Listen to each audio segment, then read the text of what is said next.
Ya, hari ini kita akan belajar tentang sudut relasi ya pada trigonometri ya. Kalau kemarin sebelumnya kita belajar sudut-sudut istimewa ada 0, 45, 30, 45, 60 dan 90 ya.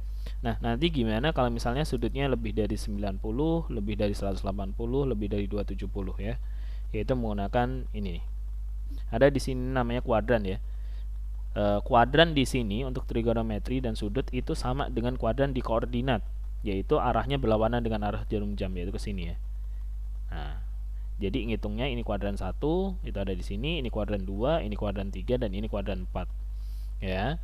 Cara mengingatnya adalah sumbu yang tegak ini kan Y ya. Y itu sama aja dengan sin. Lalu untuk X itu sama aja dengan cos. Itu cara mengingatnya. Nah, di sini diketahui bahwasanya kuadran 1 semua positif. Ya udah pasti, karena X dan Y di kuadran 1 kan nilainya positif ya. Jadi nilai sin, cos, dan tan-nya semua positif. Berarti kan kosekan, sekan, dan kotangen itu juga positif karena ada hubungannya dengan sin dan cos ya. Lalu di kuadran kedua itu nilai sudutnya antara 90 sampai 180. Nah, di sini di kuadran 2 yang positif hanya sin.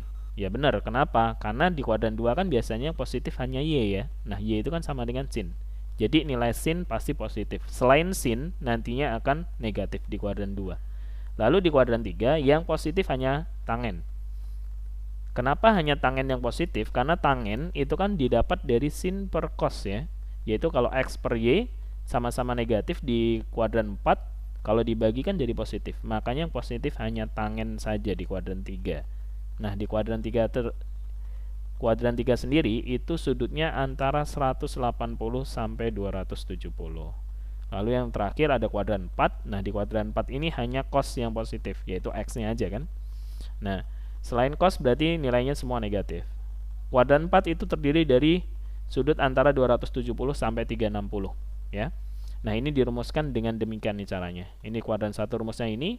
Kalau sin akan menjadi cos, nih sin menjadi cos, cos menjadi sin, tangen menjadi kotangen.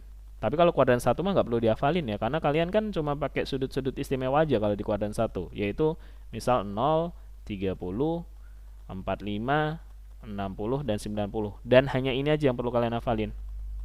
Kita ulang lagi. Sin 0 itu 0, sin 30 itu setengah, sin 45 itu akar 2 per 2, sin 60 itu akar 3 per 2, lalu sin 90 itu 1. Sementara cos kebalikannya, tinggal kalian tulis aja nih kebalikannya. 1, akar 3 per 2, akar 2 per 2, setengah, dan 0.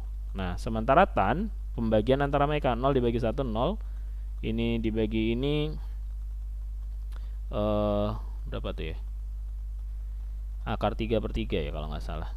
Nanti coba diingetin lagi deh. Ya. Akar 3 per 2, sorry ya. Akar 3 per 2, ini 1, ini akar 3, yang ini 0. Infinite. Ya, ini yang perlu kalian ingetin. Jadi kalau salah lihat lagi catatan atau video sebelumnya, ya. Nah, lalu kalau di kuadran 2 caranya adalah bisa 90 plus atau 180 min. Kalau 90 plus kalian pakai yang di atas, sin berubah jadi cos. Namun kalau pakai 180, sin tetap sin. Nah, ini yang perlu diingat. Bedanya menggunakan 180 dan 90 ya. Begitu juga sama di kuadran 3 dan kuadran 4 dilihat rumusnya ya. Nah, kita coba langsung ke latihan soal deh.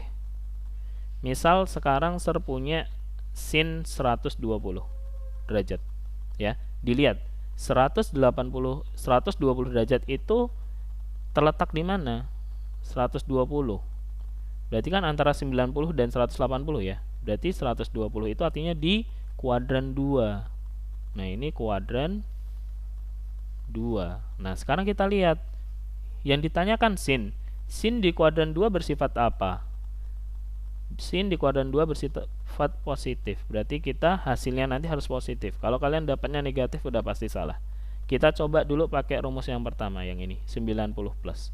Berarti sin 120 itu akan sama dengan sin 90 ditambah alfa. Nah, sin 90 ditambah berapa biar jadi 120? Jadi alfanya ini adalah 90-nya harus ditambahin berapa sih biar jadi 120? Kan berarti ditambahin 30 ya. Jadi sama aja dengan sin 30. Berarti jawabannya berapa sin 30 derajat? Setengah. Nah, ini jawaban untuk sin 120, yaitu hasilnya adalah setengah. Ya. Sorry. Kok sin tetap sin? Salah nih. Ya, sorry. Jadi yang benar adalah sin menjadi cos ya, karena pakai 90, sorry. Ini cos 90 plus alfa. Nah, alfanya ini adalah yang menjadi untuk 120.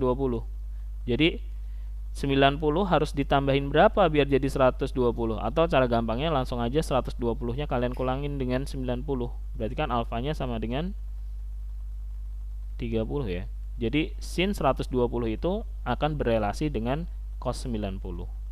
Jadi nilai sin 120 dengan cos 90 cos 20 cos 30 itu sama. Cos 30-nya berapa? Ini ya, akar 3/2. Berarti nilai sin 20 adalah akar 3/2.